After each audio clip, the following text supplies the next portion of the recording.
ಯಾರು ಒಳ್ಳೇದು ಮಾಡ್ತಾರೆ, ಯಾರು ಗುದ್ದಲಿ ಪೂಜೆ ಮಾಡಿರ್ತಾರೆ, ಯಾರಿಂದ ಬೆಳವಣಿಗೆ ಆಗಿರ್ತದೆ, ಆ ಹೆಸರು ಮಾತ್ರ ಚರಿತ್ರೆಯಲ್ಲಿ ಉಳ್ಕೊಳ್ಳುತ್ತೆ. ಇಷ್ಟು ಜನ ಹೋದ್ರೂ ಕೆಂಪೇಗೌಡರ ಹೆಸರು ಅಳ್ಸಕ್ಕಾಗಿಲ್ಲ. ಇದು ಯಾಕೆ ಹೇಳ್ತೀನಿ ಅಂದ್ರೆ, ಮಾಡೋ ಕೆಲಸ ಶ್ರದ್ಧೆಯಿಂದ ನಿಷ್ಠೆಯಿಂದ ಈ ಮಣ್ಣಿಗೆ ಏನಾದ್ರು ಕೊಡಬೇಕು ಅಂತ ಯೋಚನೆ ಮಾಡ್ತೀವಲ್ಲ, ಅದು ಶಾಶ್ವತ ಉಳ್ಕೊಂಡಿರುತ್ತೆ. ಮುನಿರತ್ನ ಇಲ್ಲ ಅಂದ್ರೂ ಮುನಿರತ್ನ ಅನ್ನೋಬ್ಬ ಬಂದ, ಈ ಪಾರ್ಕ್ ಮಾಡ್ದ, ಈ ಕೆರೆ ಮಾಡ್ದ ಅನ್ನೋದು ನೀವು ನಿಮ್ಮ ಮಕ್ಕಳಿಗೆ ಹೇಳ್ಬಿಟ್ಟೆ ಹೋಗೋದು. ನಿಮ್ಮ ಮಕ್ಕಳಿಗೆ ಹೇಳ್ದಂತೂ ನೀವು ಹೋಗಲ್ಲ. ಆ ಕೆಲಸ ಮಾಡೋಂಥದ್ದು. ಎಷ್ಟು ಆಸ್ತಿ ಮಾಡಿದ್ವಿ ಅನ್ನೋದು ಮುಖ್ಯ ಅಲ್ಲ. ಆಸ್ತಿ ಹೆಚ್ಚಿಗೆ ಮಾಡಿದ್ರೆ ಆಸ್ತಿ ಇಷ್ಟೇ. ಎಷ್ಟು ಆಸ್ತಿ ಇಷ್ಟು ಮಾಡಿದ್ರೆ ಆಸ್ತಿ ಇಷ್ಟೇ. ಆ ಆಸ್ತಿಗೆ ಏನಕ್ಕೆ ಬೇಕಾಗಿತ್ತು? ಇಡೀ ದಕ್ಷಿಣ ಭಾರತನ ದಂಡೆತ್ತಿ ದಾಳಿ ಮಾಡಿ ಇರೋದ್ರ ನಾವು ದೋಚ್ಕೊಂಡೋದಂತ ಔರಂಗಜೇಬ್ ಗೋರಿ ಇವತ್ತು ಗೋರಿನೂ ಇಲ್ಲ, ಗೊತ್ತಾ? ಉಳಿದಿಲ್ಲ. ಎಲ್ಲ ನನಗೆ ಬೇಕು ಅಂತ ಹೇಳಿ ಬಾಚಿ ಬಾಚಿ ಪೆಟ್ಟಿಗೆ ಹಾಕ್ದಾಗ 2 ಕೈ ಈಚೆ ಬಿಟ್ಕೊಂಡು ಹೋಗಿದ್ದ ಅಲೆಕ್ಸಾಂಡರ್ಗೂ ಏನೂ ಇಲ್ಲ. ಇತಿಹಾಸ. ವಿಜಯನಗರ ಸಾಮ್ರಾಜ್ಯ ಮುತ್ತು ರತ್ನ ವಜ್ರ ವೈಡೂರುಗಳಿಂದ ತುಂಬಿ ತುಳುಕಿ ವ್ಯಾಪಾರ ಮಾಡ್ತಾ ಇದ್ದಂಥದ್ದು ಇವತ್ತು ಹಾಳು ಹಂಪೆಯಾಗಿ ಉಳಿದಿದೆ. ಇದೆಲ್ಲ ಇತಿಹಾಸ ಚರಿತ್ರೆ. ಇಂಥ ಇತಿಹಾಸ ಚರಿತ್ರೆಯಲ್ಲಿ ಮುಂದಿನ ದಿನಗಳಲ್ಲಿ ಯಾರ್ಯಾರು ಸೇರ್ಪಡೆ ಆಗ್ತಾರೋ ಗೊತ್ತಿಲ್ಲ. ಸೇರ್ಪಡೆ ಆಗ್ತಾರೆ, ಆಗ್ಲೇಬೇಕು. ಯಾಕೆ ಅಂದ್ರೆ 1-0ಗೆ ಆಸೆ ಪಡೋದು ಸಹಜ. ಹೊಟ್ಟೆ ಪಾಡ್ಗೋಸ್ಕರ. ಜೀವನ ಮಾಡೋಕ್ಕೋಸ್ಕರ 2-0ಗೆ ಆಸೆ ಪಡೋದು ಸಹಜ. ಭಗವಂತ ಇನ್ನೂ 1-2 ಜಾಸ್ತಿ ಕೊಡ್ತಾನೆ, ತಗ್ಗಿ ಬಗ್ಗಿ ನೋಡ್ತಾನೆ.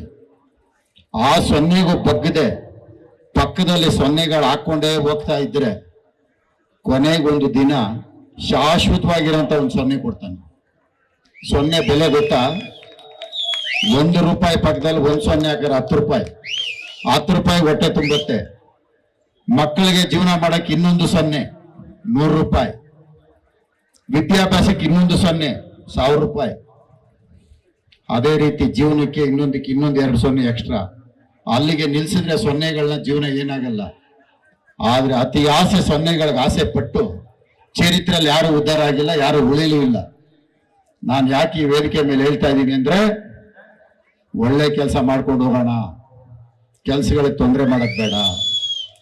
ಕೆಲ್ಸಕ್ಕೆ ತೊಂದರೆ ಮಾಡಿ ಯಾರು ಉಳಿಯಲ್ಲ. ಇಲ್ಲಿ ಒಂದು ಸಸಿ ಬೀಳ್ತಾ ಇರುತ್ತೆ, ಒಂದು ಕಡ್ಡಿನ ನಾವು ನೆಟ್ಟು ಆ ಸಸಿನ ಬೆಳೆಸಿದ್ರೆ ಆ ಸಸಿ 4 ಜನಕ್ಕೆ ನೆರಳು ಕೊಡುತ್ತೆ.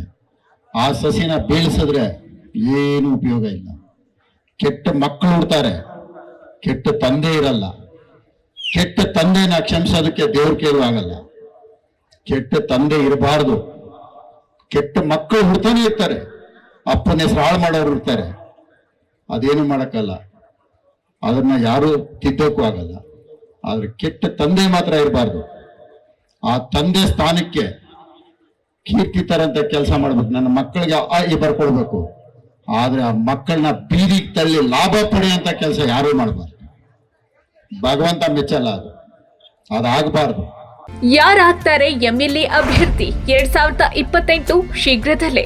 ಪ್ರತಿದಿನ ಒಂದೊಂದು ಕ್ಷೇತ್ರದ ಟಿಕೆಟ್ ಆಕಾಂಕ್ಷಿಗಳ ಸಂಪೂರ್ಣ ಮಾಹಿತಿ ಪೊಲಿಟಿಕಲ್ ಜರ್ನಲಿಸ್ಟ್ KM ಶಿವಕುಮಾರ್ ಅವರಿಂದ. ಕರ್ನಾಟಕದ ನಂಬರ್ 1 ಡಿಜಿಟಲ್ ಮೀಡಿಯಾ ನಿಮ್ಮ ನೆಚ್ಚಿನ ಕರ್ನಾಟಕ ಟಿವಿಯಲ್ಲಿ ಮಾತ್ರ.